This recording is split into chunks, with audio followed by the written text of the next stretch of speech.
Ladies and gentlemen, the following segment of the podcast is presented exclusively by Hillsdale College. For over 175 years, four purposes have defined Hillsdale's mission: learning, character, faith, and freedom. Thank you for listening, and my sincere appreciation to our brothers and sisters at Hillsdale for their great sponsorship. He's here. He's here. Now, broadcasting from the underground command post, deep in the bowels of a hidden bunker, somewhere under the brick and steel of a nondescript building, we've once again made contact with our leader, Mark Levin. Hello, America. I'm Mark Levin. Our number is 877-381-3811, 877-381-3811. Anybody out there understand the Biden administration's position on masks and vaccinations? I mean, truly, does anybody comprehend what's going on here? And there are experts who used to work in the government and experts who don't work in the government. They don't understand what's going on here. And many of them are saying, can we see the data that you're using, please? Can we see your data on the Delta variant and what it is that is driving you with these really confusing dictates? Have you ever seen anything like this? The CDC has no data. They won't release it because there isn't any. Well, I thought this is based on science. Now, people raising questions, forget about me, people raising questions, they're called morons. We have professionals, experts, scientists, medical doctors raising questions. Look, you do what you want. I got vaccinated as fast as I could, and I'm glad I did. There are people with maladies that can't. I got that. But here's my problem. What Biden and his administration are doing, and when the new head of the CDC and the others are doing, is they're discouraging people from being vaccinated in essence, because they're saying even if you're vaccinated, you're not fully protected and you need to wear a mask. So if people are already cynical or hesitant or have an ideological issue with this, you just gave them a reason not to do it. The incompetence, incoherence of this administration is second to none, which I guess is understandable since it is the Biden administration. Now let's walk through this logically, reasonably. No politics, no ideology. Let's just try and figure this out. Here's Biden at the White House today. Cut 18, go. The CDC recommends you wear a mask when you're in public and indoors, like work or in a grocery store. That's true for both the vaccinated and the unvaccinated. Why? Because even if you've been fully vaccinated and protected from severe illness from COVID-19, you could have the Delta variant in your system and spread it to someone who isn't vaccinated. Now let's stop there a minute. So now the vaccinated could be the carriers of the Delta variant. And as carriers of the Delta variant, you could spread it to someone who's not vaccinated. Now, I'll tell you why this makes no sense to me. If you are vaccinated and you get the Delta variant, then theoretically, I guess, even the vaccinated will get the Delta variant, right, Mr. Producer? So what's the point of being vaccinated? Now, I'm not arguing against vaccination. What I'm arguing is they make no sense because they're not using data. This isn't a data-based argument. This is illogical. This is not a data-based argument. This is a group of people sitting around, struggling, trying to come up with ideas, and their idea is, let us justify that everyone has to wear a mask, even the vaccinated. Because if you're vaccinated and you have the Delta strain, which is like 0.01%, but if you're vaccinated and you have the Delta strain, the Delta variant, you may pass it along to somebody who's not vaccinated. Now, if you have the Delta variant, let's just play this out rationally. If you have the Delta variant and you've been vaccinated, and you can pass it along to somebody that hasn't been vaccinated, then theoretically you can also pass it along to somebody who has been vaccinated because you got it, right? So this doesn't make a lot of sense. So people say, let's see the data. They don't have any data. No, we want to see the data. We don't have any data. Wait a minute. If you're going to impose draconian measures on the entire population of this country, including people who are vaccinated or are said to be patriotic and interested in their community, then you need to have a little bit more than a fortune cookie statement. There needs to be substance. And if the science is with you, show it, and particularly to the scientists. We have experts from Yale, from Johns Hopkins, from Stanford who aren't understanding this. They say, I don't get it. We have another one from Harvard that said this is not right. And we're not hearing data. We the people, there's no data. Go ahead. We need to wear a mask to protect each other and to stop the rapid spread of this virus as we work to get more people vaccinated. Now, the rapid spread of this virus, people are saying, let's see the evidence. What virus are you talking about? The base virus or the Delta variant? Because what we see in the United Kingdom, which is a huge experiment, there's tens of millions of people there, is they had this Delta variant for a several-week period, and it reached a peak, and then it started to die out. It's dying out now. Now, that's not evidence, quote-unquote evidence, in terms of laboratory evidence, but that's better information than what we're getting from Biden and his so-called experts. Go ahead. And I hope all Americans who live in areas with substantial or high case rates will follow the mask guidance that's being laid down by the CDC. I certainly will, and I have, because this is one of those. No, you're ridiculous. On top of this, I was the first to raise the point. The borders are wide open. People are coming into this country legally, but also hundreds of thousands illegally. Clearly, they haven't been tested. They're illegal. Clearly, we don't know if they've been vaccinated. You can be sure the overwhelming majority have not. They're poor. Their countries are poor. They don't have the vaccine. And he won't secure the border. Even though there's a massive health risk. He says there's a massive health risk. So that's point number 2. Does that make sense to anybody? So if you're vaccinated, you're an American citizen or a legal immigrant, and you're in this country, you are to wear a mask outside and inside because you might pass the Delta variant to somebody who's not vaccinated. In the meantime, an illegal alien, and by the way, over the southern border, they're coming from all corners of the earth, not just Central and South America, all over the world, coming into the country. Gee, what are the chances that at least some of them have the virus or the Delta variant? Well, we know it's good because they caught a whole hotel filled with people who had the COVID-19 and were in a diner and walking down the street of a small community in Texas. Well, now many of these people are all over the country. They're being bussed all over the country. They're being flown all over the country without being tested.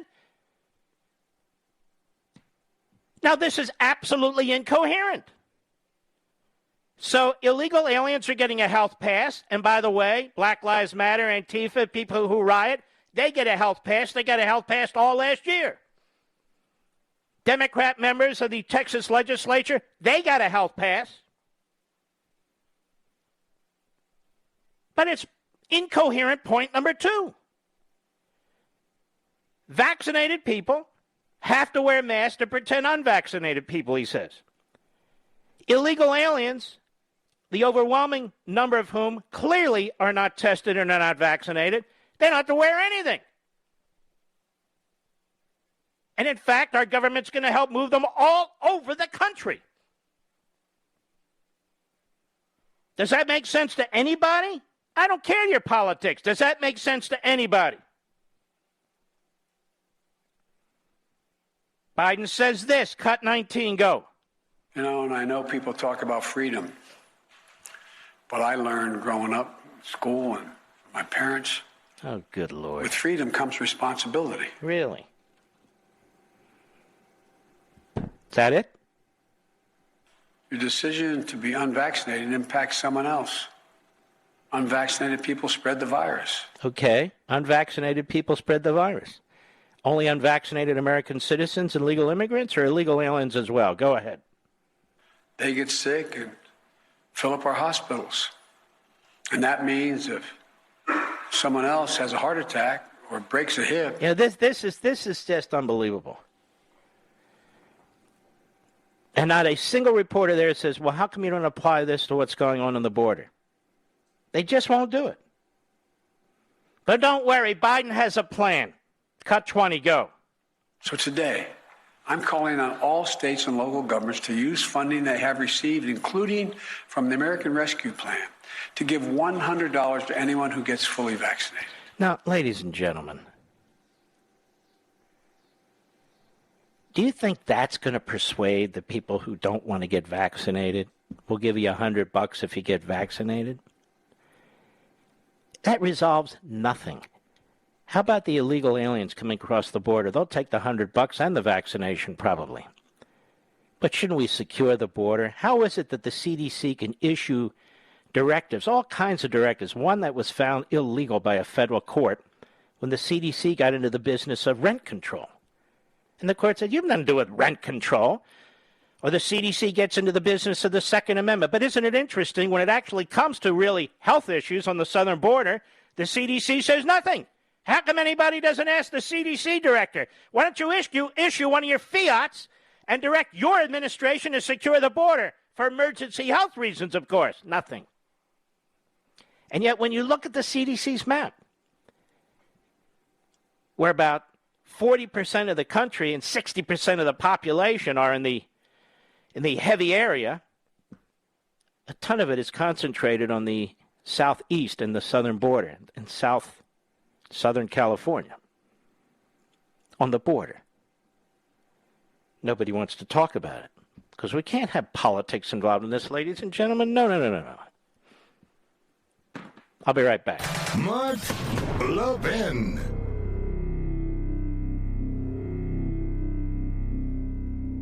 I know you love freedom. Now, how do I know that? Because you listen to my show. And my show and everything I do is about preserving freedom and the form of government that secures it for us. It's the same with Hillsdale College, one of the very best truly liberal arts colleges in the nation. Hillsdale's committed to pursuing truth and defending liberty. Hillsdale teaches students to defend freedom no matter what they major in. Hillsdale teaches them how to defend liberty. And they do that for you, too, through their free monthly digest of constitutional thought called Imprimis.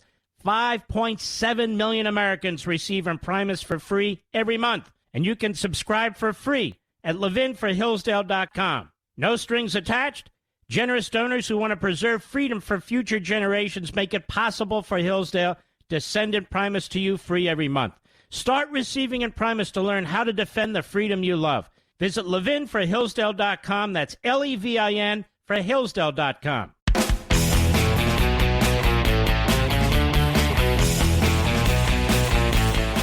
Scott Gottlieb is a doctor and a former commissioner of the Food and Drug Administration. Joe Biden hasn't even nominated anyone for that post yet. I think he's looking for a person that hasn't yet been in a position like that with all kinds of different qualities, which have nothing to do with medicine. And here he is on CNBC the other day. Cut 3, go. And if you live in a high prevalence area, the advice I've been giving people is that if you're taking care of young children or other people who might be vulnerable, you should be mindful that even if you're vaccinated, if you're in contact with the virus, there is a risk that you can contract the virus. And with a much more transmissible strain like Delta, where you develop high viral levels early in the course of the infection, there's probably also a risk that you could transmit the virus. So people just need to be mindful of that if they're in contact with someone who can be vulnerable. Whether or not that should then translate into general guidance for the entire population that if you're vaccinated, you should wear a mask, I don't think that that's the case. I don't think that we're going to get enough bang for our buck by telling vaccinated people they have to wear masks at all times to make it worth our while. I think we're further into this Delta wave than we're picking up. I've been saying that for weeks. I think, in another 2 or 3 weeks, we'll be through this. this new guidance will have a negligible impact on that. I think much more prudent guidance to people would be that if you're vaccinated, you're in a high prevalence area, you're in contact with the virus, you think you might have the virus because you have mild symptoms of it, be prudent, get tested, maybe wear a mask, especially if you're around a vulnerable person. That should be the bottom line guidance we give. Right. Now, why does he come up with that position? Why does he come up with that position? Because he sees what's going on in Great Britain. Great Britain is the petri dish right now. For some reason, that country in particular is sort of ahead of ours, and I don't mean that as a positive thing, when it comes to getting the virus, and now this variant, the Delta variant. And as I said near the opening of this program, what they have found in Great Britain is that it spikes 2 or 3 weeks, and now it's in decline. They have found if you've been vaccinated and you get this variant, it is not life-threatening. It will not be debilitating. It'll be like a flu or a cold. It'll be an annoyance. And if you're not vaccinated and you get it, well, I'm just telling you the truth. Still, the death rate's very low. And I'm somebody who believes in vaccinations, by the way. Sorry, I'm not in the other crowd. It's just the way I am. But I also don't believe that flailing around government officials, longtime bureaucrats with medical degrees and so forth, should be imposing their will when they don't even provide the data to the American people. You have a position, you're in a position that requires scientific knowledge and experience, then present it to us. But they don't present it to us. All we get are opinions that you can get on TV, which means nothing. So this is very strange. Very strange.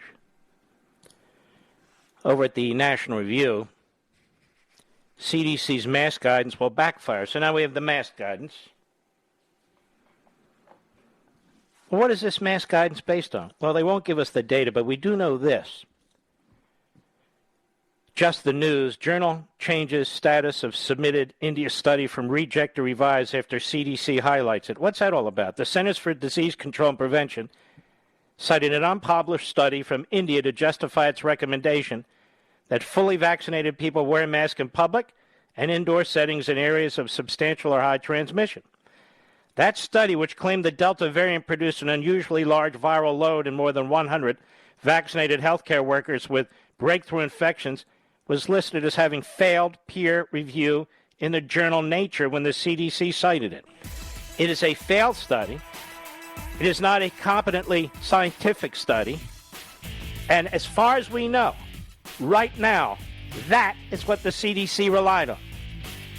And until the CDC can actually provide us with the data that the CDC relied on, that's what they relied on, according to a CDC memo itself. More when I return.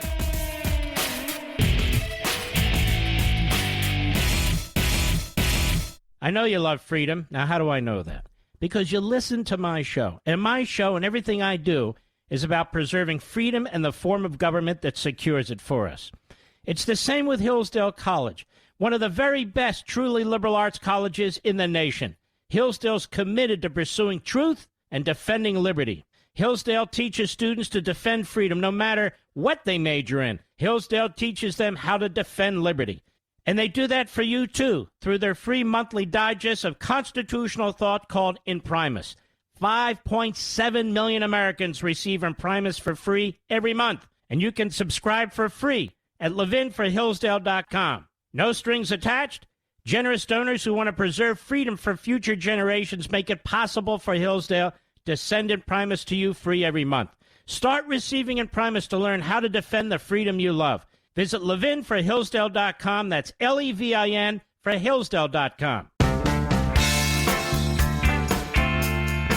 Mark Levin speaking to the 4 out of 5 Americans who are literate at 877-381-3811. Let me tell you what masks will not do and vaccinations will not do. In every case. Protect you from a killer. The death that's going on in this country, the murders that are taking place, particularly in our cities, is just horrific. These are war zones, at night in particular, but not exclusively. You can wear a mask, you can be vaccinated, and a certain number of people are going to be murdered every week in these cities and elsewhere. So Joe Biden go on and on about wearing masks and getting vaccinated. Okay, fine. But he refuses to take effective steps that have been taken in the past to bring down murder and other crimes in this country. He refuses to do it. The mayors refuse to do it. Some of them reluctantly say we need to have more cops after their failed experiment has resulted in so many deaths.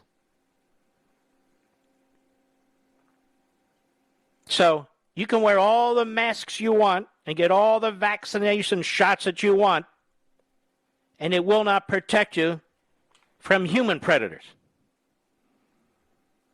It will not protect you from human predators. You don't hear Newsom talking about it. You don't hear Cuomo talking about it. You hear Joe Biden go on with bureaucratic, more government, more programs. He has no serious intention of putting the brakes on this. You have a Department of Injustice headed by a radical, former federal judge. Thank God he's not on the Supreme Court. Who has started nationalizing local police forces because of systemic racism. You know what's interesting? The Democrat Party practices systemic racism. Where's most of this murder, mayhem, rape, carjacking, brutality occurring? In black neighborhoods. Black on black crime. And the Democrat Party has sided with the criminals. It has sided with the criminals. Their judges have sided with the criminals. Their prosecutors have sided with the criminals. Their city councils have sided with the criminals. Their mayors have sided with the criminals. Their Department of Justice has sided with the criminals. Their elected officials in Washington have sided with the criminals. There's your systemic racism. The problem in this country isn't a white-dominant society, as they tell you in CRT. It's a Democrat Party-dominant society. That's the problem. That's the problem. Wouldn't it be great if you can get a shot in an arm with a vaccine invented by a pharmaceutical company or wear a mask and be protected from these marauders? But it doesn't work that way, does it? No, it doesn't. So they'll tell you, you damn well better wear a mask, you better get vaccinated, this, that, and the other. But they don't tell you about anything effective that they're going to do to protect the citizenry from the marauders, the criminals, the recidivists. The recidivism rate in this country is unbelievable, which tells you the system has crumbled. It doesn't work. Congratulations to the American Marxists. Congratulations to their party, the Democrat Party. You succeeded. People are being slaughtered and maimed and raped. Properties are being destroyed. Congratulations. We have nirvana. But don't forget to wear a mask. They applauded Black Lives Matter. Where is Black Lives Matter today? Does anybody know? Where's Black Lives Matter today? Are they in the black neighborhoods protecting black people? No, they're not in black neighborhoods protecting black people. You couldn't get a day go by without hearing LeBron James. Where's LeBron James today? I'm just curious. Where's Al Sharpton today? Nowhere. How come Al Sharpton's not talking about the rage and murder and crime in black communities? How come LeBron James isn't talking about it? I'm just curious. Sorry, I'm curious. They're nowhere. We used to hear them all the time. I don't hear them at all. And we look. Maybe they're doing it secretly, whispering. I don't know.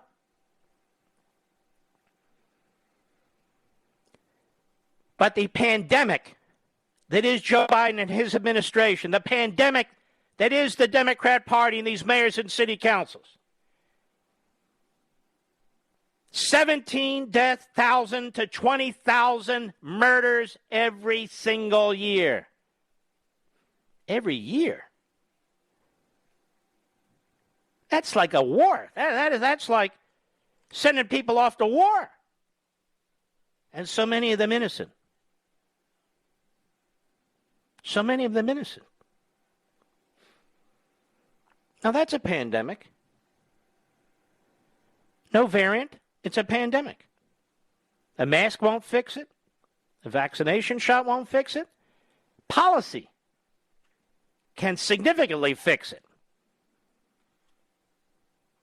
But the Democrats that quote Joe Biden, paraphrase him, are stupid.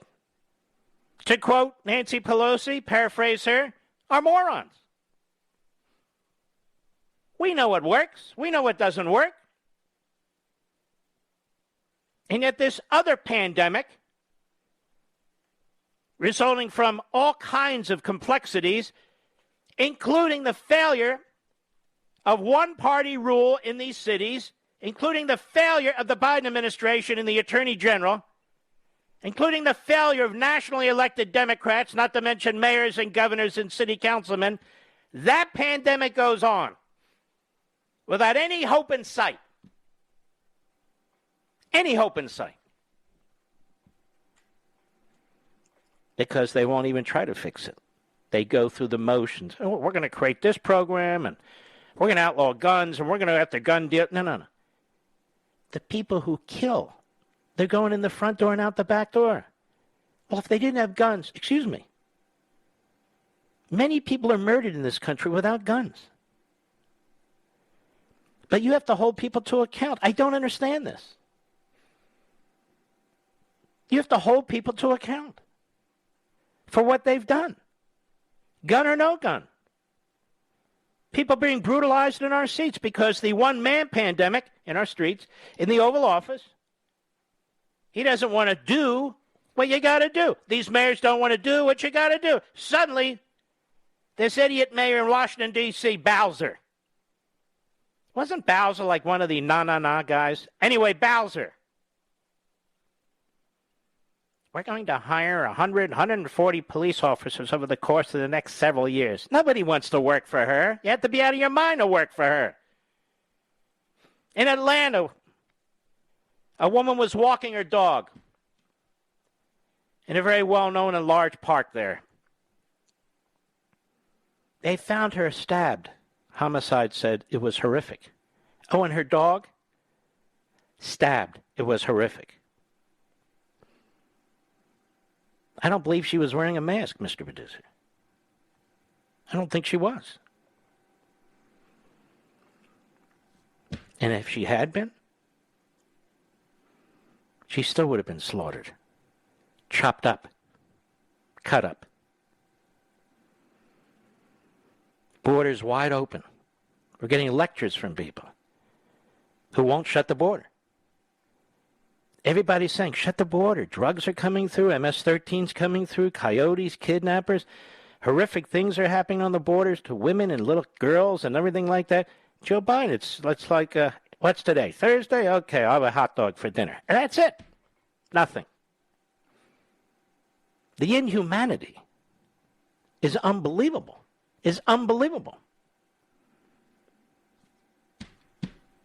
Really quite shocking. And so the CDC and Fauci should be providing us with all the data that they have that says that vaccinated people should wear masks and that vaccinated people are spreaders. Now I want to move on to our children. Our children have been used and abused by the teachers' unions and the Democrats and all the medical fascists in Washington, D.C. It is disgusting what's been done to our children. They're not spreaders. If they get it, apparently it's not that big of a deal. You recall, and I mentioned this the other day, a few months ago, we found out, like pulling teeth, that the CDC was taking orders from the NEA and the AFT about whether or not to open schools and whether teachers should be vaccinated. And what about the children? The children? They should wear masks? Age of 2 and over? Have you tried to keep a mask on a 2-year-old, Mr. Producer? They should wear masks when they go to elementary school and middle school and so forth. There's not a syllable of science to back that up anywhere. These experts have made it clear. Experts who are actually pediatricians and infectious disease experts from these Ivy League schools, they've made it clear. There's no data to support this, and we've been at this long enough. There's no data whatsoever, but they don't care. They don't care. They won't even carve out this little piece. Our children are being abused with critical race theory, with transgender movement, with a lack of a quality of education. And now they have to do it all with a mask. With a mask. Did you ever see the day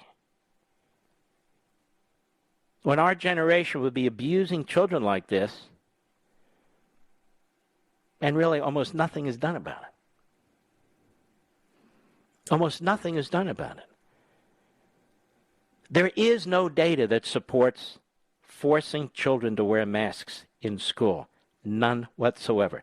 Data has come out that the constant inhaling of your own carbon dioxide as a child is unhealthy, as one would expect. I brought this up myself, and I certainly am no scientist. But it's just a matter of logic. If they're telling you carbon dioxide is unhealthy, that it's unhealthy, that it's a pollutant, even though it's not. Well, then if you're inhaling your own carbon dioxide over and over and over and over again, it certainly can't be healthy, can it? And yet that's what they want them to do. Suicide rates way up among kids. Way up. But don't ask Dr. Fauci about it. He's the infectious disease guy. Well, who's in charge of suicides in this country? Who's the suicide guy? Why isn't the suicide guy on TV? To represent children who are under threat because they may have psychological issues or may have psychological issues that develop over time as a result of this kind of behavior. Who's representing them? Who's the suicide guy? I'm just curious. We have an infectious disease guy. We got them all over the infectious disease. There's the proctologist. There's the foot guy. There's the this guy. Where's the suicide guy? Oh, there is none. Well, let's go back to Fauci, who utterly ignores it. The CDC utterly ignores it. The FDA, without its commissioner, ignores it. And here's the other thing. Health and Human Services, the umbrella organization, the Secretary of Health and Human Services is a slip-and-fall, left-wing kook lawyer. It's Health and Human Services, and they didn't even nominate a medical person. So the FDA commissioner slot's open. No one's been nominated. The head of Health and Human Services that oversees all of these different medical organizations and scientific organizations, he's a slip-and-fall, radical, former congressman, lawyer. That's the Biden administration. I'll be right back. Mark Levin.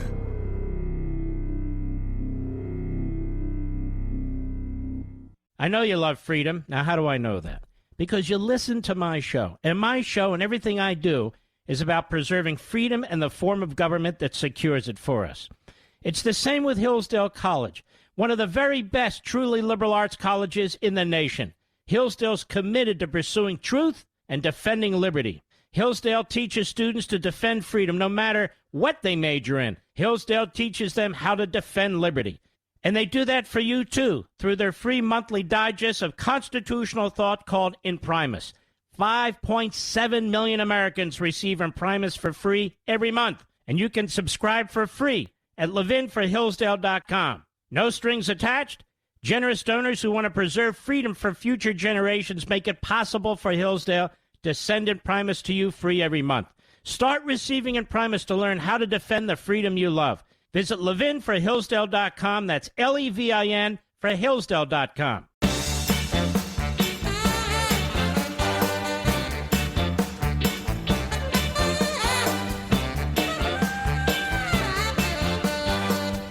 More reason now than ever, ladies and gentlemen. I saved this for the end of the first hour. To please go to Amazon.com and acquire your copy of American Marxism, or any major retail outlet that normally has books and some that normally don't. We need your help. You see what's going on in this country. From our schools and entertainment, as I write in American Marxism, to the media and government, we're witnessing the onslaught of repressive actions, including threats, censorship, character assassination, and the demand for more of it. Marx would approve. In fact, banning people, speech, words, broadcasts, social media access, redefining language, history, knowledge, and science, all of which are occurring or pursued in our current culture and environment, are the trademarks of totalitarianism.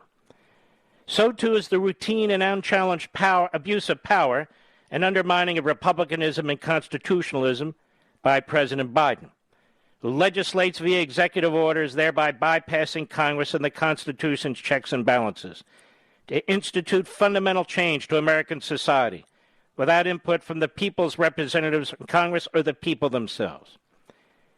Or the efforts of the Democratic Party, congressional leaders, such as Pelosi and Schumer, to baldly threaten the independence of the judiciary in order to influence the outcome of legal decisions and to further their ideological and political agenda. And the collusive actions by the Democratic leadership in both elected branches of the federal government to radically alter the electoral process throughout the country. Yet it's the opponents of this tyranny who are labeled, often successfully, as the offenders of civil liberties and human rights, obstructors of progress and foes of the people by the actual offenders. For the latter have already devoured most of our instrumentalities of the state and culture and dominate the narrative. In his book, Double Talk, The Language of Communism, Harry Hodgkins wrote, "Language was to Marx the direct reality of thought. Ideas do not exist divorced from them. And for Joseph Stalin, the reality of thought manifests itself in language. Words are tools," as we discussed the other day.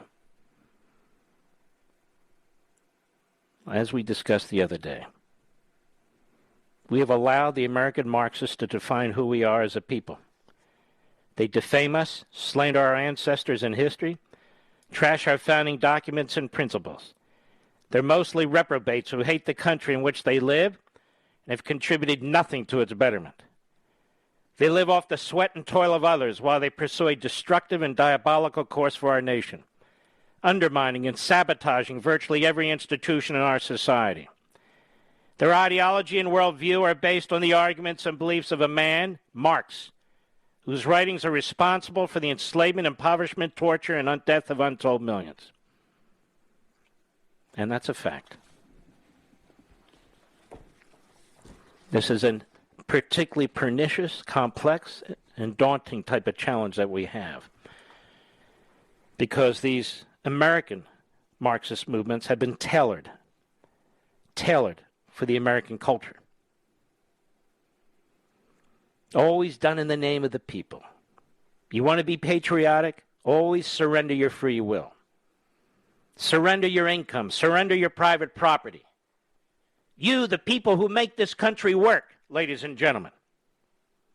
It's you who need to be abused. It's you, not the illegal alien who comes in with some disease. No, it's you. It's you who don't pay enough in taxes. It's you who lie about critical race theory. It's you.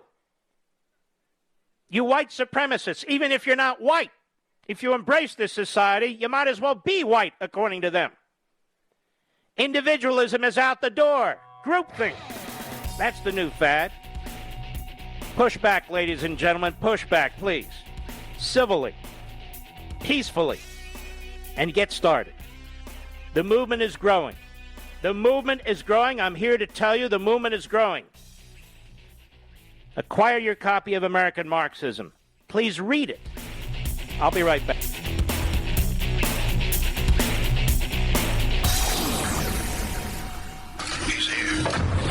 He's here. Now, broadcasting from the underground command post, deep in the bowels of a hidden bunker, somewhere under the brick and steel of a nondescript building, we've once again made contact with our leader, Mark Levin. Hello, America. Mark Levin here. Our number, 877-381-3811, 877-381-3811. Well, we talked about this briefly as the news was breaking last evening about the Republicans who threw in with the Democrats on this phony infrastructure bill. The bill has still not been written. It's larded up with pork. The accounting is from the accounting firm of Ponzi. And then you have these 18 Republicans who are all for it, including the Republican leader, Mitch McConnell. This guy really needs to go. He's been around so long. He can't talk. He can't communicate. He's just a good infighter. He's the Fauci of the U.S. Senate. May I say that? I think I will.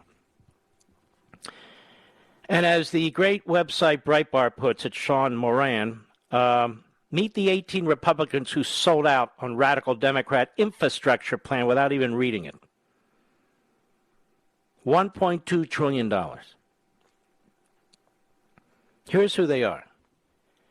Roy Blunt, who's retiring in Missouri. And by the way, 3 of the Republicans are retiring, and 7 of them were just reelected. So they figure you'll forget, and they're untouchable. Roy Blunt, Republic, Missouri. Richard Burr, Republic, North Carolina. Shelley Moore Capito, she's awful, West Virginia. Bill Cassidy, a disaster, from Louisiana. Mike Crapo, it's Crapo, but I like Crapo. Lindsey Graham, Mr. TV. Mitch McConnell, disaster. Lisa Murkowski, well, she's a perfect target, Alaska. We've been disappointed before. Rob Portman retiring. He was apparently the head of the Brain Trust. Jim Reich of Idaho. Idaho can do a lot better than him. Mitt Romney of Utah. Anybody can do a lot better than him. Tom Tillis, North Carolina. What a mess. Todd Young, Indiana.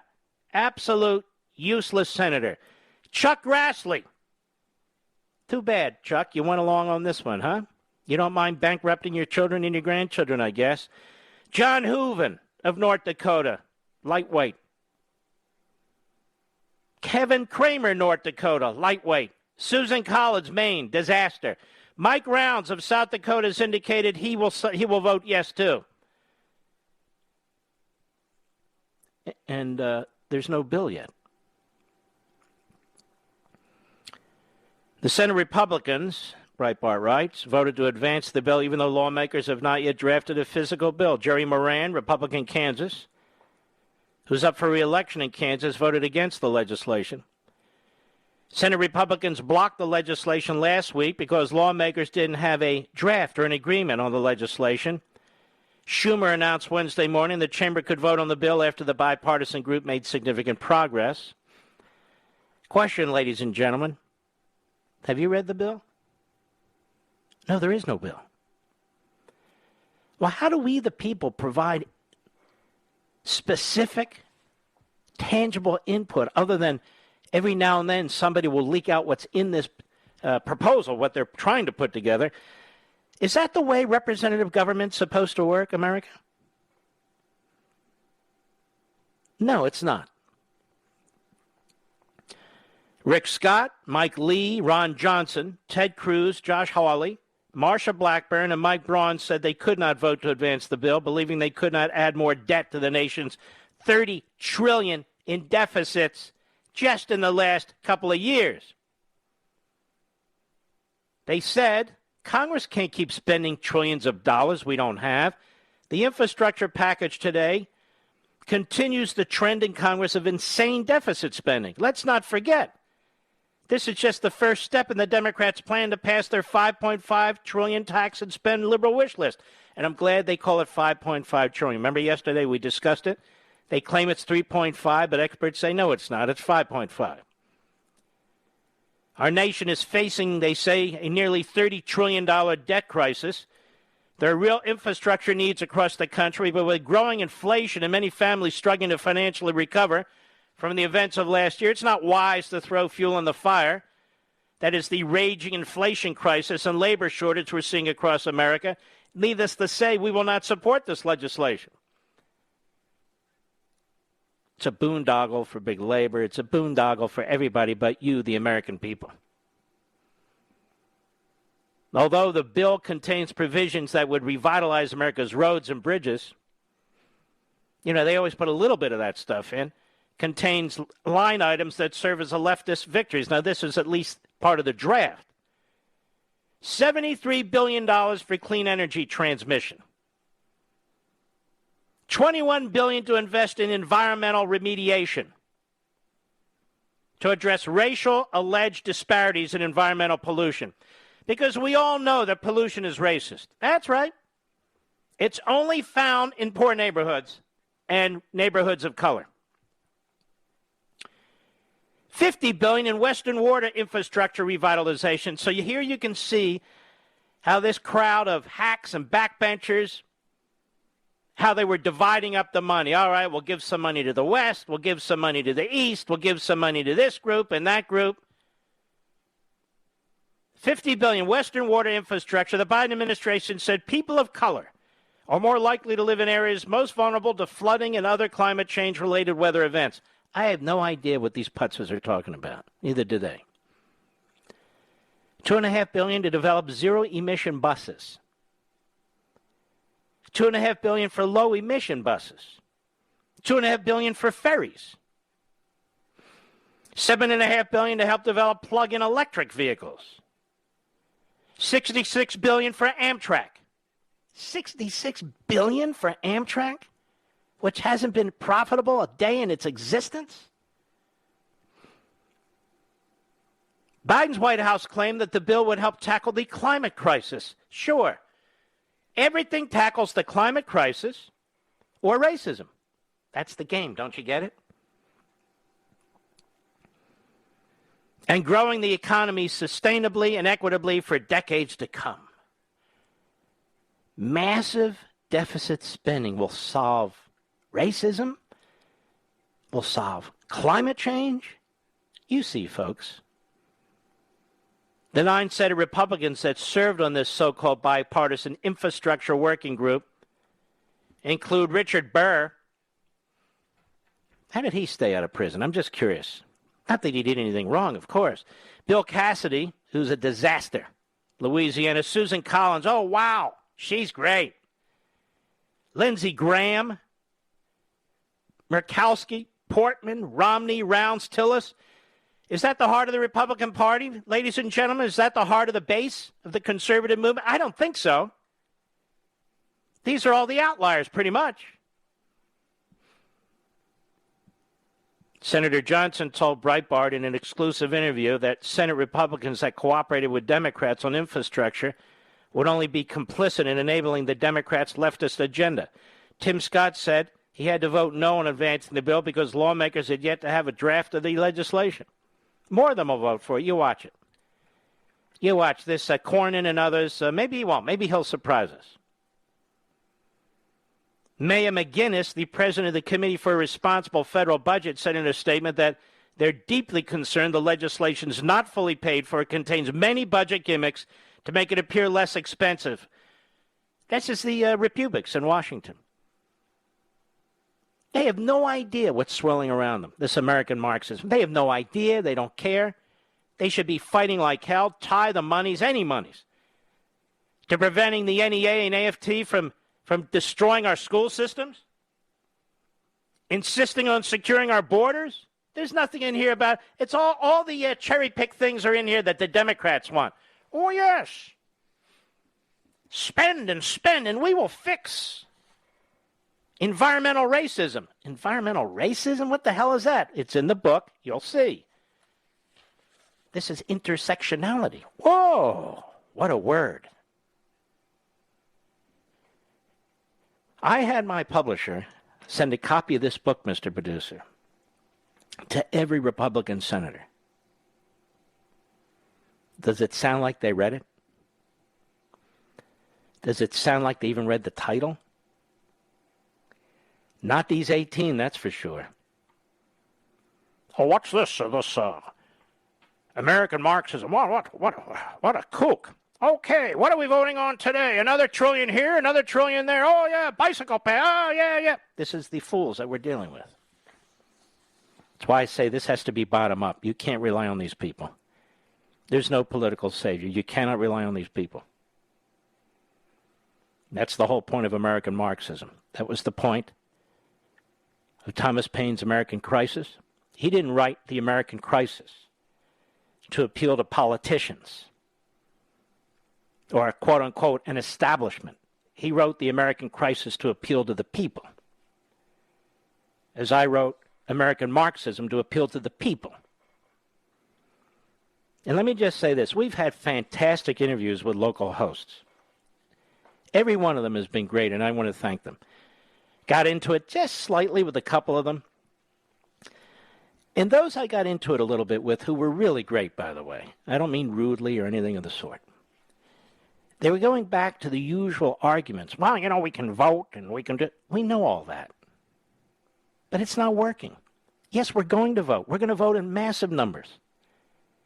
It's just that the Democrats are so bad that we can't let them have majorities. I mean, we would vote for orange juice cans over them. But that's not how we fix what's going on in the culture and the body politic. That requires more than the usual, regurgitated arguments. Well, if we vote, it's okay. Yes, got it. But that doesn't fix it, our problems with the NEA and the AFT. That doesn't fix our problems with our colleges and universities. That doesn't fix our problems with what's going on in the border when the Republicans, when they're in power, they throw in with the Democrat. No. There are other things that have to be done. The great awakening of the American people, the great galvanizing of the American people. There's so many things we can do, I couldn't even fit them all in the book. But it's up to us to save our country and the next generation, not up to these politicians. Trust me on that. I'll be right back. Mark Levin.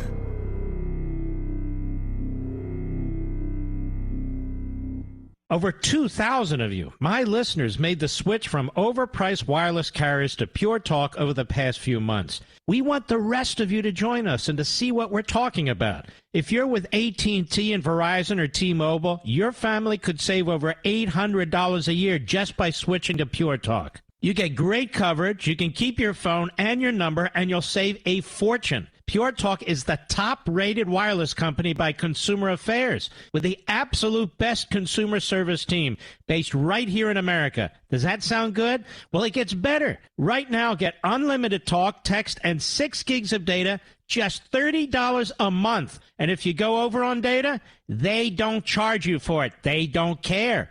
Go to puretalkusa.com and enter promo code Levin Podcast. Again, puretalkusa.com, promo code Levin, Levin Podcast. And when you do, you'll save 50% off your first month. That's puretalkusa.com, promo code Levin Podcast. Pure Talk USA, simply smarter wireless.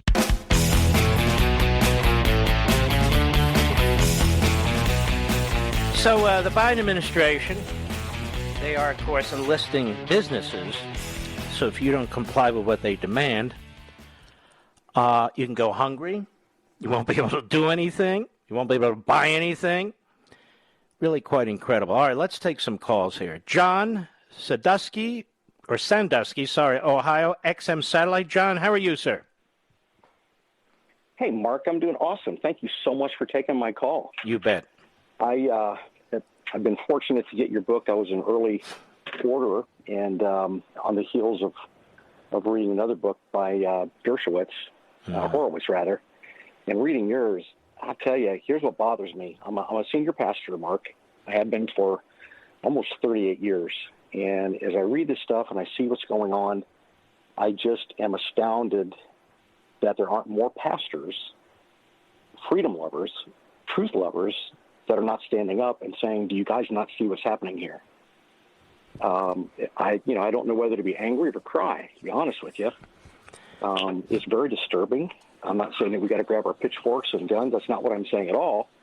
I'm just saying, where are the voices who predominantly have been looked at to proclaim the truth?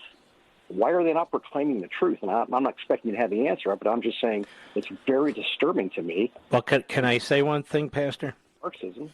I've been wondering this myself. Why isn't this embraced by more and more pastors and more churches, explaining what's going on in this country? This is a war on family, a war on faith. This is incredibly pernicious. We need as many people as we can to push back, particularly our churches and other people of faith. And maybe that's happening here and there, but I'm not getting a sense yet. I'm getting a sense that a movement is building. I know this is a matter of fact, but I'm not getting a sense that the pastors have actually jumped in on this yet. Maybe I'm totally wrong. I could be totally wrong. In my area, I don't know many that are standing up. And again, I'm not talking about radical. I'm just talking about, wait a minute, guys, do you not see the cloud coming? And in my study of history and the things that you've written, I mean, it's predominantly been pastors or priests who have stood up in these totalitarian regimes and have been willing to be martyrs. They're the ones who stood up and said, no, we can't do this. This is not right. It's not true. And look who led the civil rights movement. Pastors from the South. Not the federal government, not the Democrat Party, none of that. Pastors, people of faith. You're exactly right. Well, because, Ron Bernstorff brought that out very well as he introduced, interviewed those people in those other countries as who stood up. And they were fearless. Some of them paid a terrible price. But I'm willing to pay a price. I just would rather not do it alone. And I don't think there's, a life and death price to play. There is a cancel culture price to play. But one of the things I try and stress in this book is, screw them. Excuse me, Pastor, you get my point. They don't get to define us. They don't get to create the narrative. We have nothing in common with them. We're trying to reach out to people who are not part of the fanatic, radical left right now. We're trying to reach out to all those people who are on the sidelines, or our own people who are very upset about what's going on, but need to be the Paul Reveres. They need to be, deputy pastors, if you will, out there with the message, taking this on in all public forum, and we need to network one to the other. This is actually something that is very American. Very American. That's why I wrote it. I was thinking of Thomas Paine. Again, not that I'm Thomas Paine. But the written word, you're a pastor, the Bible. The written word lasts. It lasts more than a radio show. It lasts more than a TV show. 40 seconds, Pastor. The floor is yours. Thanks. The other thing that just really disturbs me is that it seems like these Marxists are saying the only way to true freedom and peace in America is to go back to bondage and lose all our rights. And they've got the whole thing completely flipped upside down. They call freedom bondage and bondage freedom. And as for me in my house, I'm going to declare true freedom. Amen. And thank you, Pastor. That's right. And this is a war on the Judeo-Christian belief system. No question. I'll be right back.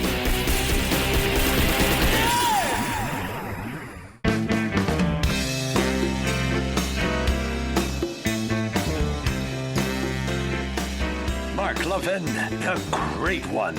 The great one, Mark Levin. Dial in now, 877-381-3811. If you want a signed copy of American Marxism, maybe for the holidays, you got to think ahead on that, or a birthday, or just because you want one. As you know, I'm not doing a bunch of book signings because these book places won't allow it. It's not me.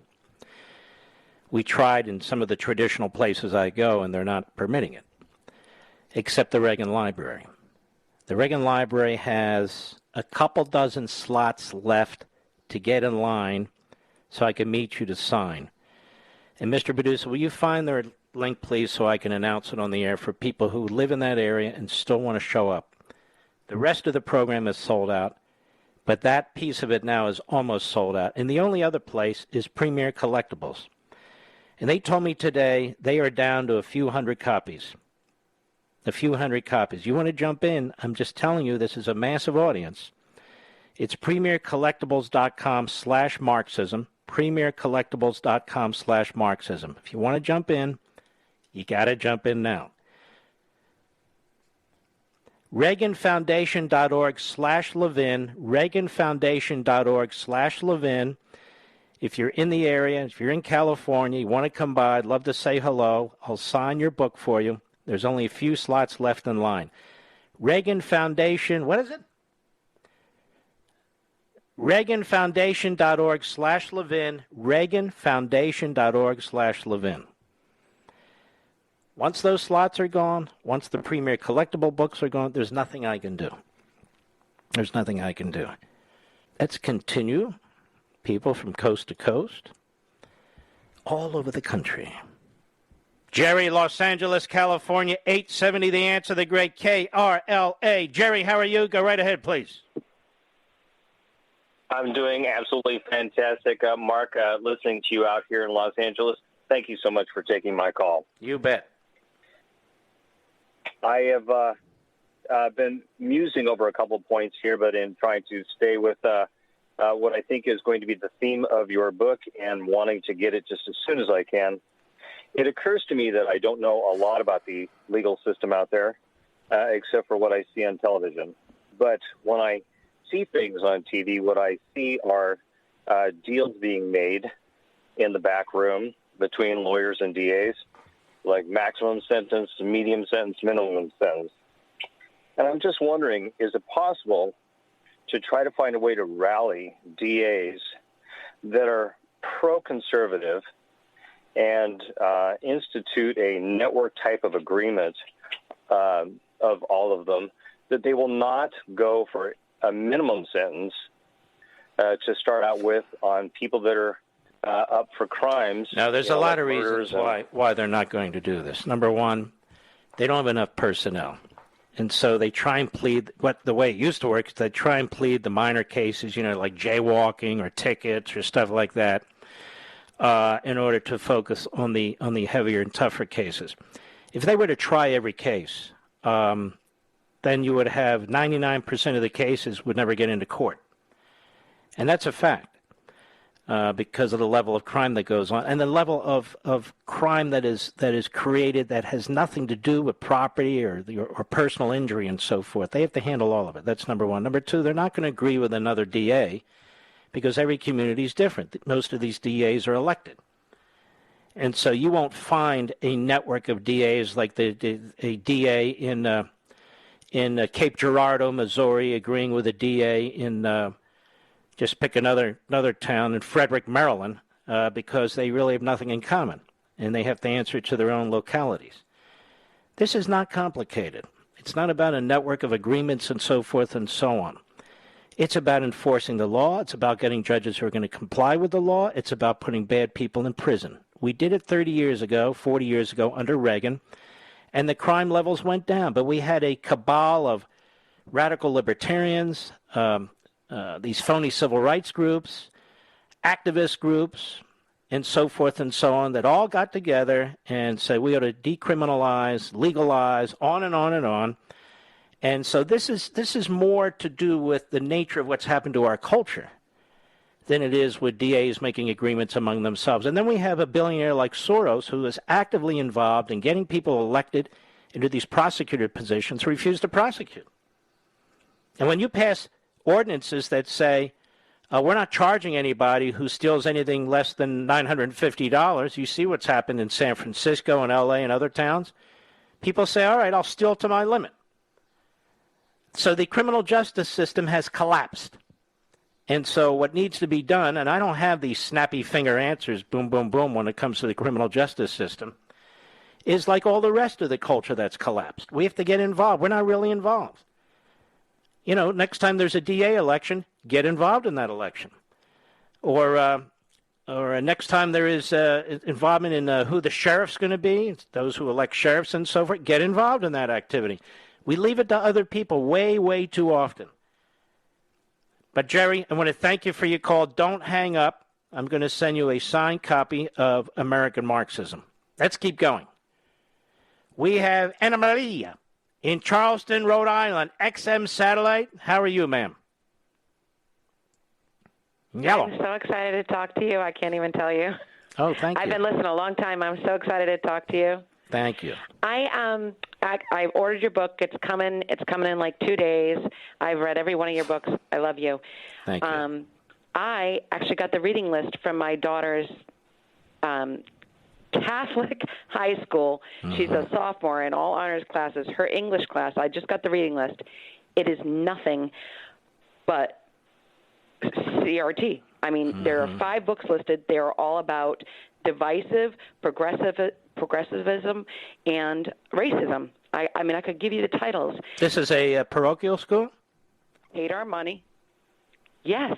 This is a private Catholic high school. And Anna Marie, can I tell you something? This is happening throughout the entire private school system, whether they're religious or not. It's happening. People think they'll escape the public schools, go to private schools. It's a very, very small percentage of private and even parochial schools that are teaching traditional, coursework and so forth. They are being imposed upon too. They have these national organizations they belong to. They have been radicalized. I had people I know calling me saying, "Oh my God, you don't know what's going on in my private school. It's unbelievable." Go right ahead. My mind is blown. We had to, me and probably 20 other parents, we asked for a meeting, and he said, "Nope, I'll take you one by one. I don't want to be ambushed." Okay. So we went one by one because he said the vaccinated children turn in their cards and they don't have to wear masks in the fall. The unvaccinated children, they were going to discriminate against.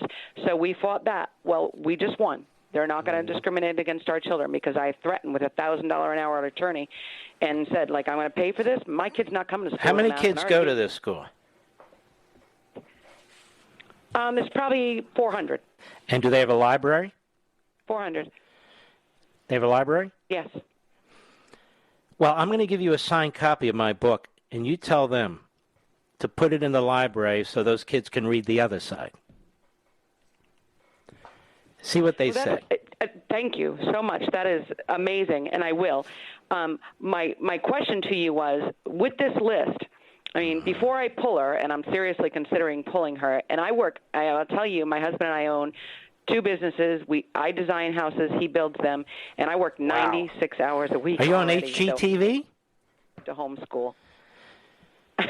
I'm actually doing a pilot for HGTV. Wow, that would be cool. So hopefully, I'm not there yet, but I am doing a pilot. Yeah. All right, very cool. I will tell you that with the hours I work, homeschooling is not a viable option necessarily, but if I got to do it, I got to do it because I need her to.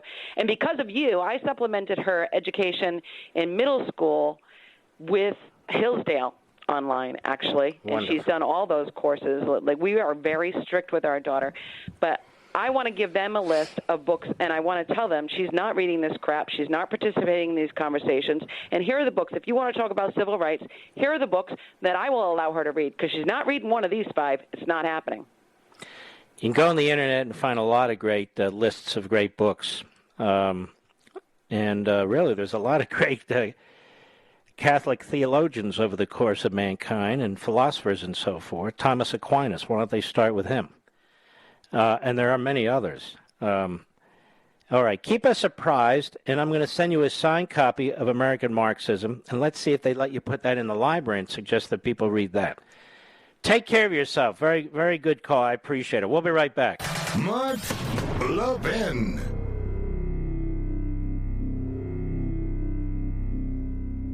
Over 2,000 of you, my listeners, made the switch from overpriced wireless carriers to Pure Talk over the past few months. We want the rest of you to join us and to see what we're talking about. If you're with AT&T and Verizon or T-Mobile, your family could save over $800 a year just by switching to Pure Talk. You get great coverage, you can keep your phone and your number, and you'll save a fortune. Pure Talk is the top-rated wireless company by Consumer Affairs, with the absolute best consumer service team based right here in America. Does that sound good? Well, it gets better. Right now, get unlimited talk, text, and 6 gigs of data, just $30 a month. And if you go over on data, they don't charge you for it. They don't care. Go to puretalkusa.com and enter promo code Levin Podcast. Again, puretalkusa.com, promo code Levin, Levin Podcast. And when you do, you'll save 50% off your first month. That's puretalkusa.com, promo code ləʻvɪn podcast. Pure Talk USA, simply smarter wireless.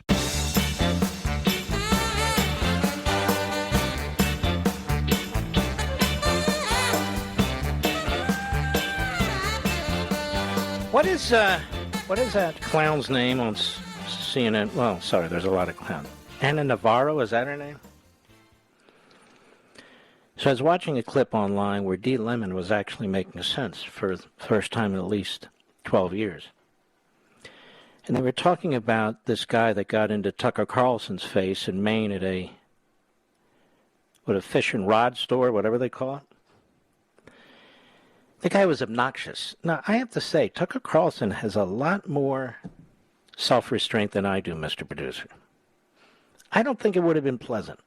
I'm just saying, I don't think it would have been. That said, Anna Navarro said, it's okay. You're a public figure. You have to expect you have people who love you, people who hate you, and they have a free speech right. I don't know what that had to do with anything, since he's not government. It has nothing to do with the First Amendment. But she's an idiot. In multiple languages, she's an idiot. So according to Anna Navarro, it's okay. So I just wanted you to know that. Now, Reed Levin said, no, I don't think it is.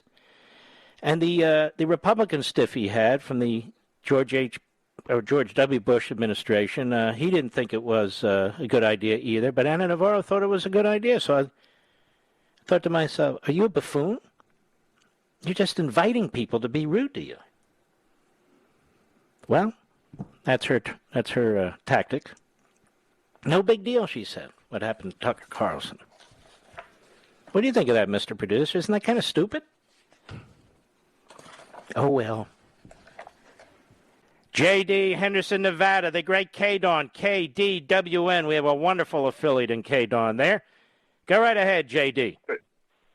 Thank you, Mark. I've been with you from San Diego with Men in Black and Sean Hannity concept. Wow, that's way back. To the New Orleans with Sean Hannity and Colonel North. I've had the privilege of meeting you on 2 occasions. I've had the privilege of talking to you on 2 occasions.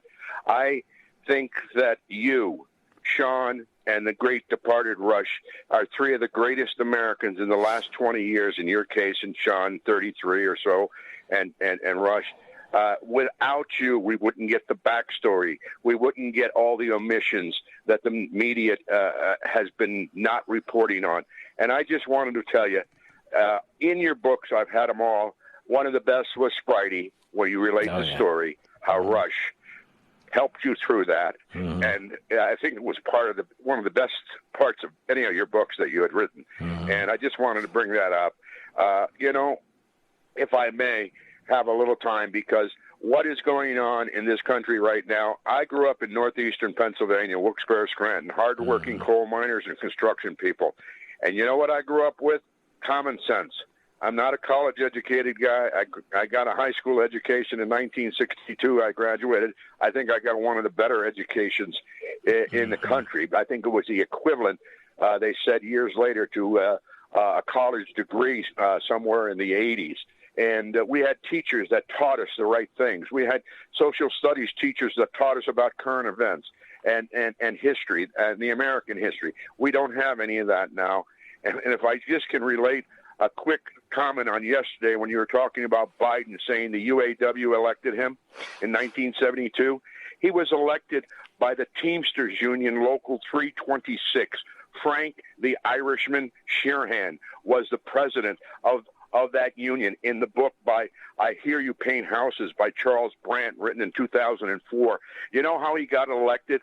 The Teamsters blocked off the 2 papers in Delaware, the Evening Journal and the Wilmington, Delaware Journal, and they blocked the newspapers for the last week that the sitting governor Boggs, had big ads refuting Biden's history and his unqualifications, and they never got delivered because Teamsters Union 326 blocked them. He don't even remember which union helped him win the election. No, but that's a scary little piece of history given what took place in the last election. J.D., you sound terrific to me. God bless you, my friend. Don't hang up. We're going to send you a signed copy of American Marxism. And we'll be right back.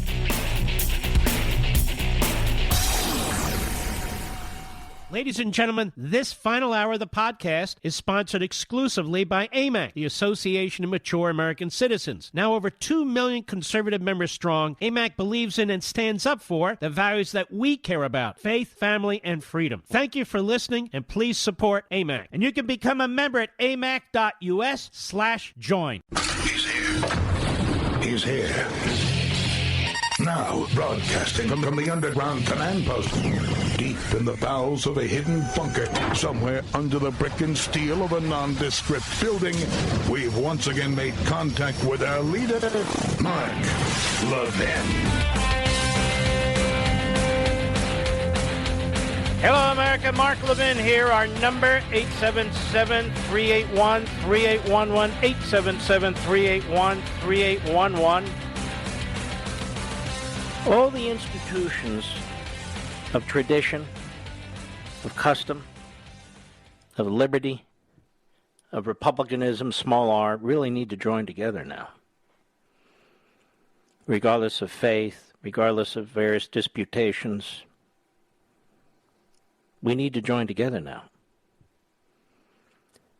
If you're watching the news today, you're hearing a lot, and if you heard this program earlier about vaccines and masks and open borders and people coming into the country with illnesses that are treated better than a United States citizen. You understand there's two types of law, depending on what your political or ideological affiliation is. And by the way, you even see how churches and synagogues are being targeted to shut them down. You know, when there's a pandemic or when there's a threat or things are going on, that's when you need your church or synagogue more than they had, more than ever before. You're looking for answers, you're looking for community. The leadership of your pastor, your rabbi, whomever, your priest. And so a lot of things have happened in the last few years, and they're happening now. The norms are changing. The abnormal is becoming normal. And no stone is unturned. Even kids in elementary schools. Even kids in elementary schools, especially our educational system, because the American Marxist has figured out that that's where the power is. That's where the power is. Indoctrination, brainwashing. Dividing families, separating children from what you've taught them at the dinner table, in bed at night, so forth. Instilling in people hate for themselves, instilling in people hate for other people, based on a physical feature. Taking the greatest country on the face of the earth, and the greatest founding document on the face of the earth, the Declaration of Independence, and effectively burning them and substituting our history. And we're paying for all this. That's the genius of the American Marxist. We're paying for all this. Now, what's being taught in many respects to your children, your grandchildren, there are a lot of different theories coming from a lot of different directions that are being, your children are being inundated with. But I touched on this some months ago, social movement theory. Now, what is social movement theory? Well, this is crucially important to understand. It's widely taught in our colleges and universities. Collective identity. Collective beliefs. Collective consciousness. It's clearly brainwashing. So your kids do not believe in individualism. On top of that, in connection with that, they're being taught what's called oppositional protest. Now, oppositional protest can take many forms. It can take the form of being at a Thanksgiving dinner and taking on your family, or it can be obviously more street-oriented. They're being taught, and I got this out of their books from certain professors, combat readiness. Combat readiness in terms of quote-unquote knowledge and in terms of being physically ready to confront the victimizers and the oppressors. They're being taught activism. Don't just stay in the classroom. Get out there. They're actually getting credit for getting out there and protesting. They need to get used to it, you see. They need to get a taste of what it's like to be a revolutionary. And in some classes, they're also being taught activism to include violence. Violence. We're paying for all this. We're paying for all this. So this is the Americanized adoption of Marxism. And the goal is to free your children and to free our fellow citizens from their past, from their history. To unmoor them from our founding, from our framers, from our Constitution. To unmoor them from customs and traditions and faith.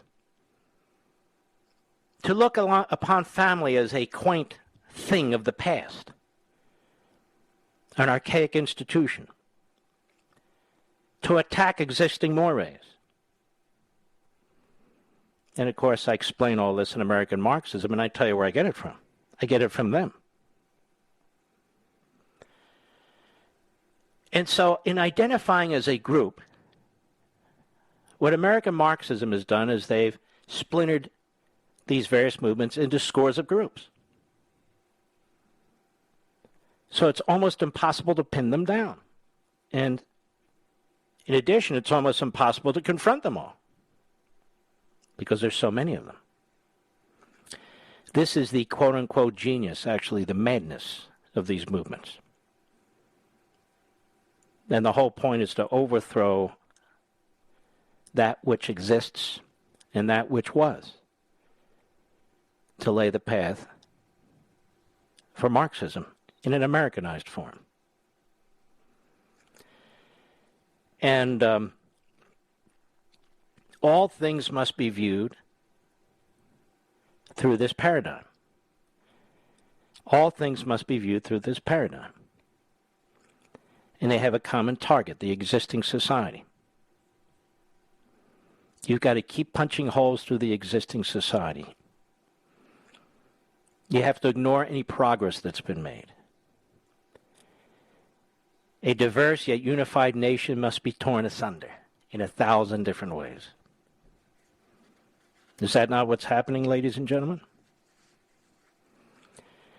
Your opponents must be dehumanized. They must be targeted. They must be character assassinated. Their careers must be destroyed. Sound familiar? Free speech. What's free speech? A concoction of the colonists? Well, the Marxist doesn't believe that they have to comply with what the colonists came up with, what occurred in Philadelphia at the Constitutional Convention and thereafter with the Bill of Rights. They're not bound by that. They reject all of it. You can't have separation of powers and free speech and all the rest of these things if you're going to have a Marxist nirvana. You can't have individuals popping off on their own or challenging the righteousness of the cause. They have to get with the program, baby. They got to be propagandized and propagandizing. There needs to be conformity. That's what John Dewey told us when he went to Moscow in 1928 and observed what Stalin was doing. He was very impressed with it. Again, all of this is in American Marxism. And he had a tremendous influence on public education, and he destroyed it. And today has a tremendous influence on our media today, and they've destroyed the press. You see, because in the end, American Marxism is about attacking knowledge and science and reasoning and thinking while pretending to represent all those things. They cannot tolerate it. And you can see how this poison has spread throughout our system, led by our media. Led by our media. And so it is important to understand all these things so we can unravel all these things. And it's important to know how to unravel these things so we can defeat them piece by piece over a period of time, but we need to start today. We need to start today. You're not alone. There's millions of us. There's now 600,000 of us who've acquired American Marxism. That's an enormous number. And our ranks are growing. More and more people are jumping in. More and more people want to understand exactly what's taking place. More and more people want to take their country back, want to protect their families, want to protect the customs and traditions of this nation that many of their forefathers fought for. That's you. And there's not another book in the country, and there hasn't been another book like this that is written for you. It's not written for the media. It's not written for the Republican Party.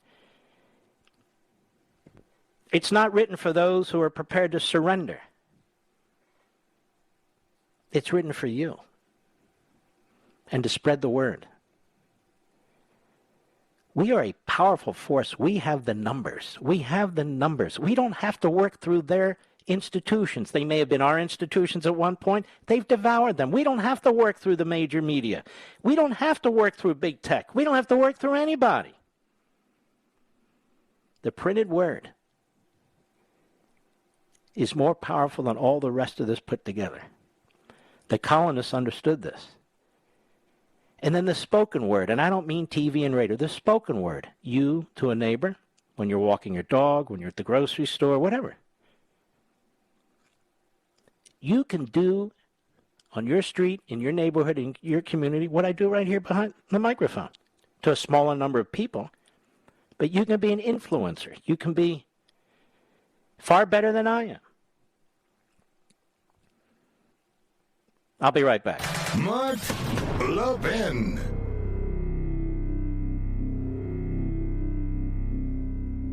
AMAC, the Association of Mature American Citizens, is one of the fastest growing organizations in America, now over 2 million conservative members strong, and I'm one of them. AMAC believes in and stands up for the values that we constitutional conservatives care about. More than talk, AMAC fights. A full-time presence in Washington, AMAC pushes back against reckless spending, disasters like Medicare for All, and the expanding reach of the federal government. And beyond advocacy, joining AMAC gives you access to a wealth of benefits and discounts, including special member-only rates on car insurance, travel discounts, cell phone plans, and a hell of a lot more. And if that's not enough, you'll get AMAC's bi-monthly magazine, full of insightful articles on issues that matter to most of us, we conservatives. As I said, I'm an AMAC member, and you should be too. Join today at amac.us. That's AMAC.us.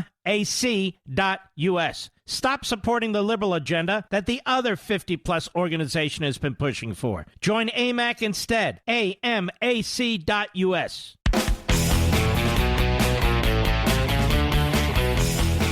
Just to give you an example, this is from, Daily Caller. President Joe Biden's proposed defense budget for fiscal year 2022 calls for an increase in Department of Defense civilian workforce while reducing the number of active duty personnel. And as I read this to you, the Communist Chinese are now meeting with the Taliban. They're meeting with the Taliban. The amount of damage Joe Biden has done to this country, whether it's foreign policy or domestic policy, is unimaginable. And the extent of it will never be fully understood until he's long gone. Understood. It's just unbelievable. In spite of global threats such as China and Russia, the president's proposed budget would shrink every military branch except the nascent Space Force. The budget proposes reducing the number of active duty personnel by nearly 7,000 service members, but increasing the Pentagon's civilian population by about 9,000 employees. A Congressional Research Service report published in June noted the DoD employed more than 1 million civilians, contractors, uniformed personnel in administrative positions compared to 1.3 million service members on active duty. Isn't that ridiculous? Some argue that increasing the civilian workforce compared to active military personnel would provide cost savings and strengthen the military's overall capabilities. Why? Do the civilian personnel go and fight wars? I don't think so. Is this not amazing? Trillions and trillions and trillions for God knows what. And here they are. These deaf, dumb, and blind republics in the Senate. Oh, look, we have a bipartisan bill. Do you protect the Defense Department? No. Do you protect the taxpayer? No. Folks, we did a piece a couple of months ago, $400 billion waste, fraud, and abuse. Remember that? And the increase in unemployment compensation, $400 billion was stolen by foreign mobsters, by domestic fraudsters, and it went on and on. $400 billion. Nobody blinks. No blink. The next trillion, the next 2 trillion, the next 5 trillion. Here we go. $400 billion. We hard-working Americans pay enormous amounts in taxes, and then we're told we need to pay more? This is so corrupt, what's going on in this country, so corrupt. Of course, the people who don't pay taxes don't give a damn. The people who are on the dole don't give a damn. Of course not. Why should they? Doesn't matter to them. Matters to me. Really quite shocking. You want to hear a nice story? Been meaning to get to this one. You know what judoka? You know what judoka is? These are judo experts. And this was from a couple days ago. I meant to get to it, but I didn't have time. I didn't see this in too many American newspapers. This was in the Times of Israel. Winning judo silver in Tokyo, Iranian defector Malay dedicates medal to Israel.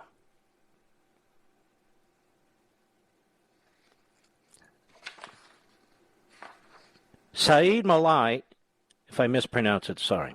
Saeed Malay, a former Iranian judoka now representing Mongolia because he escaped Iran, took home the silver medal in the men's 81-kilogram division, losing the gold to Tokunori Nagase of Japan.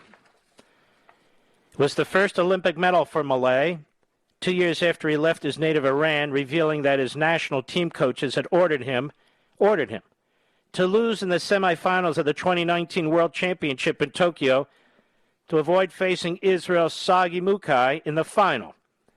Malay, the Iranian, subsequently moved to Germany and then acquired Mongolian citizenship. Malay told the Israeli Sports Channel that he was thankful for the support he's received from Israel over the years.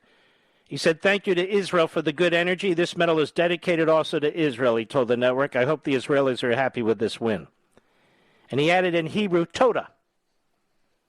That means thank you.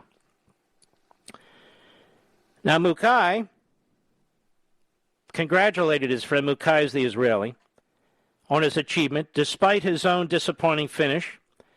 "I'm super happy for Saeed," Mukai told a press conference of Israeli reporters. "I know what he's gone through, how much he wanted it. He's a very close friend of mine, and I'm so happy that he succeeded in achieving his dream. He deserves it. His journey is incredibly inspiring." Malay, the Iranian, and Mukai, the Israeli, became friends following the highly publicized incident at the 2019 World Championships and have cheered for each other over the past few years. In February, Malay competed at the Grand Slam International Judo competition held in Tel Aviv, also taking home the silver, and told CNN that Israel had been very good to me since I arrived, adding that the Israeli judo team members have been very kind. That is something I will never forget. Now that is a beautiful story. I'll be right back.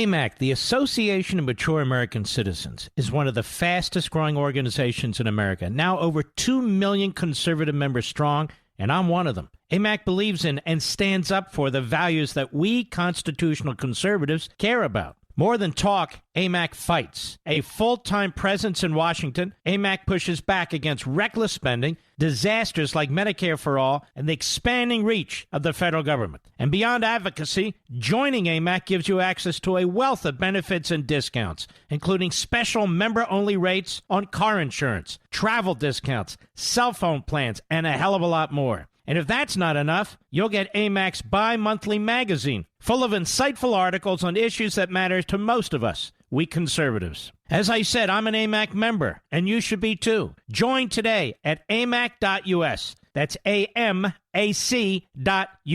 Stop supporting the liberal agenda that the other 50-plus organization has been pushing for. Join AMAC instead. AMAC.us.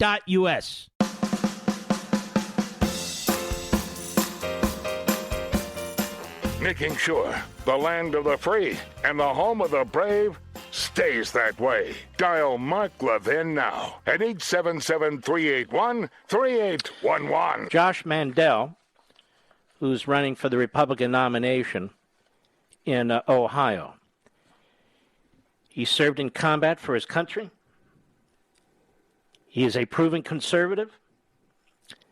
He supported Donald Trump unequivocally, voted for him twice, campaigned for him.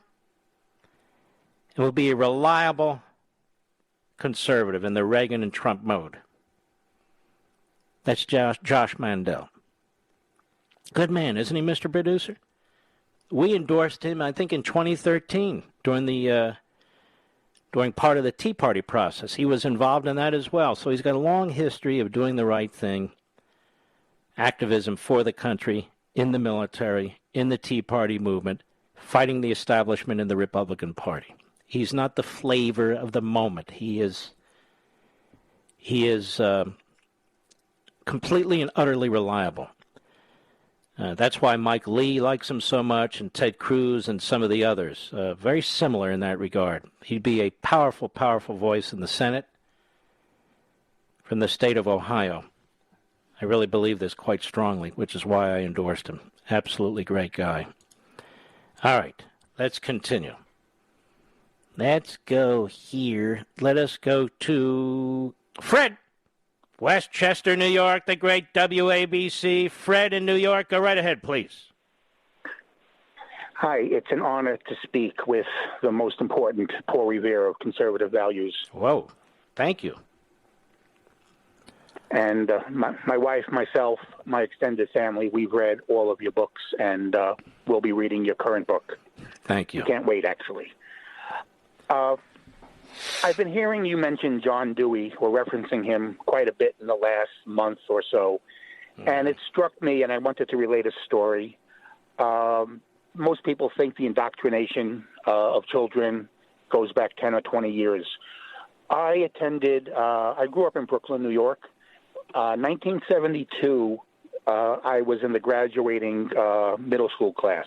Mm-hmm. And I now recall, right towards the end of the year, we were brought into a special assembly, and we were told the speaker was going to talk about the new John Dewey High School.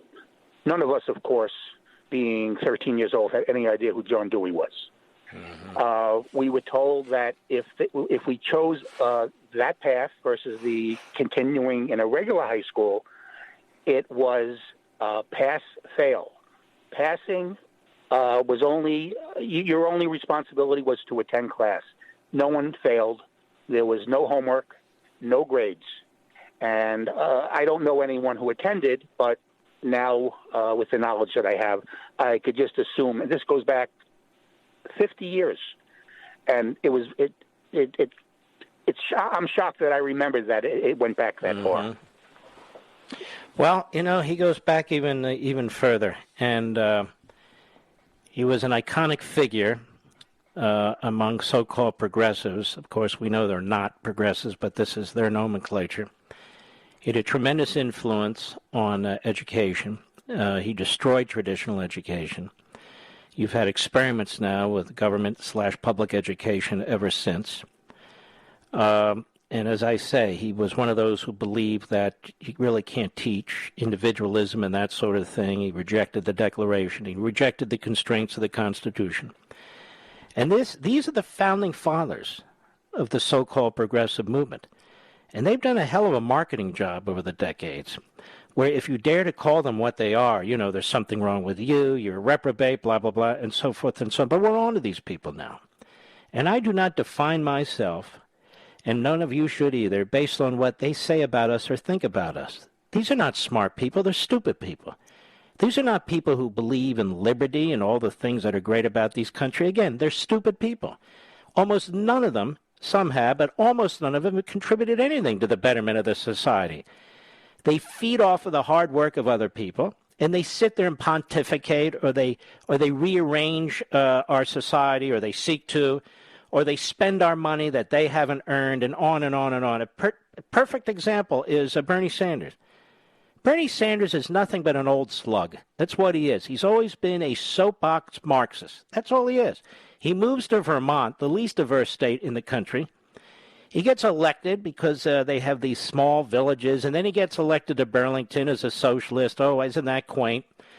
Then he gets elected to the United States Senate, where he's been a Marxist mouthpiece ever since, Americanizing the Marxist agenda through the Democrat Party. He owns the Democrat Party now. He owns it. Now, I don't mean that it's Bernie's party, the ideology. He's succeeded.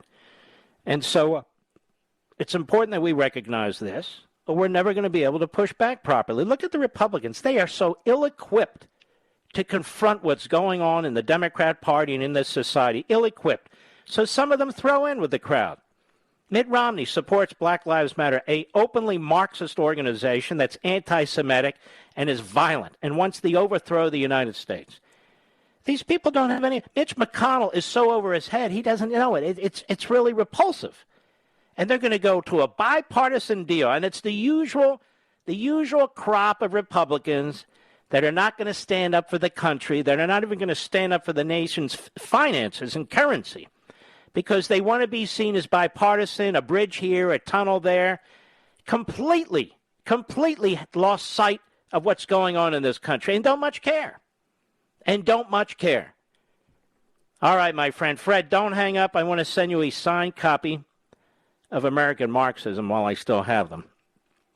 Very, very much. I want to thank you. All right, let us continue. Let's go to James, Los Angeles, California, the great KRLA, 870 AM, our wonderful affiliate there. Go right ahead. Hello, Mark. First off, let me say that what a huge honor it is to speak to you, and I love American Marxism, so thank you so much. Oh, you already read it? Thank you.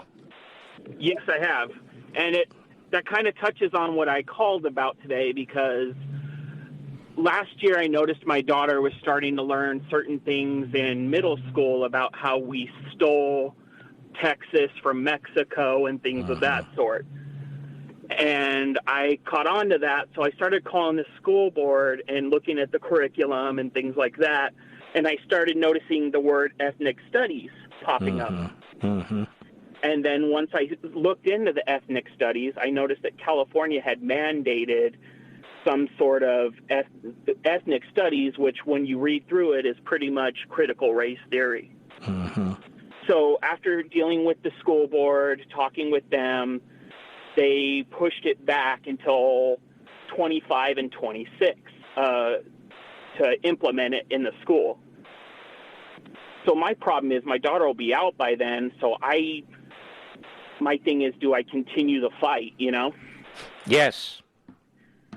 Yes. As a matter of fact, I would encourage individuals who don't have children in the school system to join with the parents who do, because there is power in numbers, and we outnumber them.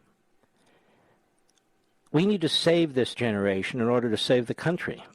We need to push back on brainwashing and indoctrination and fight for education. We need to do everything humanly possible, and I discussed this in Chapter 7, but it's important to discuss it on the radio, too. We need to do everything humanly possible. That means even though we may not have a specific direct link in something, they're all interrelated. We've allowed corporations in this country to get away with our support while they support these American Marxists.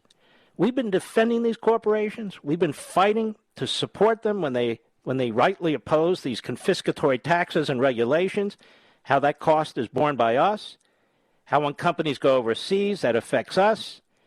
But they've abandoned us. They have thrown in with the American Marxists. So we have no reason whatsoever to defend them any longer. In fact, we need to go on offense. And I discussed this in the book. And just to touch on one little tiny aspect, we ought to BDS these corporations. And corporations that are like Goya, we ought to defend them and we ought to buy their products. And even if you don't want their products, you buy it and you give it to people who could use them. We have a lot of power in what we buy and what we don't buy. We have a lot of power in numbers. We have a lot of power if we go to shareholder meetings. Many of you have IRAs or 401ks. Some of you are very lucky you have defined pension plans. Well, what do you think they invest in? They invest in all kinds of stocks and bonds and so forth and so on.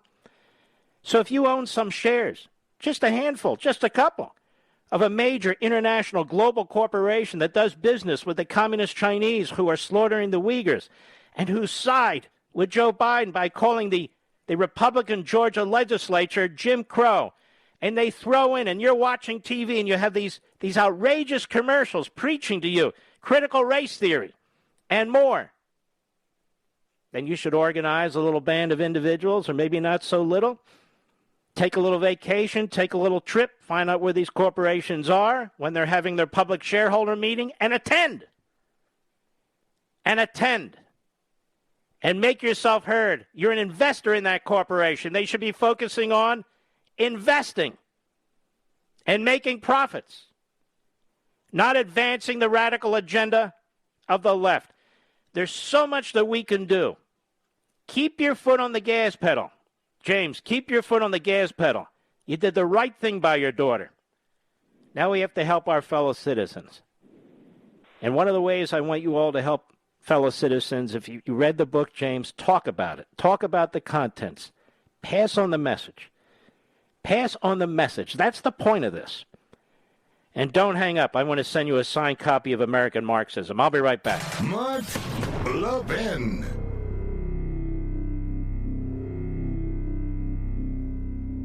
AMAC, the Association of Mature American Citizens, is one of the fastest growing organizations in America. Now over 2 million conservative members strong, and I'm one of them. AMAC believes in and stands up for the values that we constitutional conservatives care about. More than talk, AMAC fights. A full-time presence in Washington, AMAC pushes back against reckless spending, disasters like Medicare for All, and the expanding reach of the federal government. And beyond advocacy, joining AMAC gives you access to a wealth of benefits and discounts, including special member-only rates on car insurance, travel discounts, cell phone plans, and a hell of a lot more. And if that's not enough, you'll get AMAC's bi-monthly magazine, full of insightful articles on issues that matter to most of us, we conservatives. As I said, I'm an AMAC member, and you should be too. Join today at amac.us. That's AMAC.us.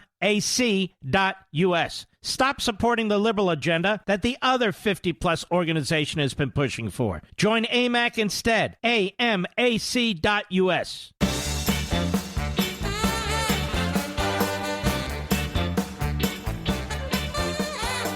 By the way, the Biden administration, this is from the Blaze Media, another great site, by the way. Blaze Media site, I don't mention it enough.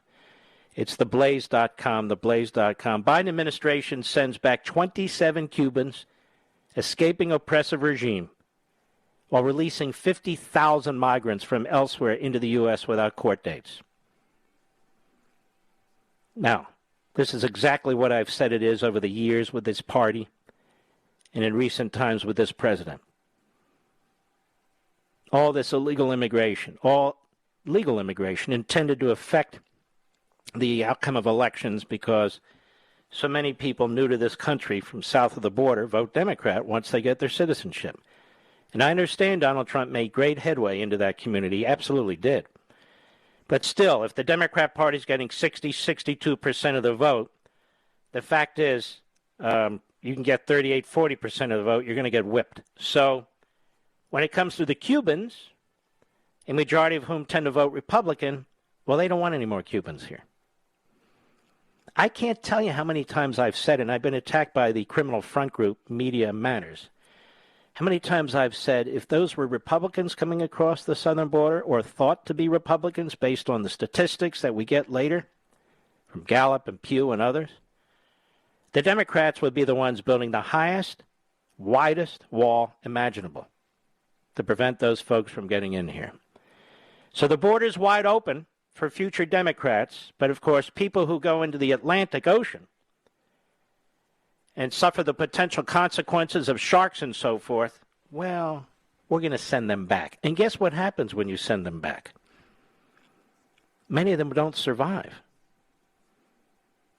The Biden administration this week repatriated more than 24 Cubans seeking refuge from their home country's oppressive communist regime, even as tens of thousands of migrants from other areas of the world have been released into the U.S. without court dates, writes The Blaze.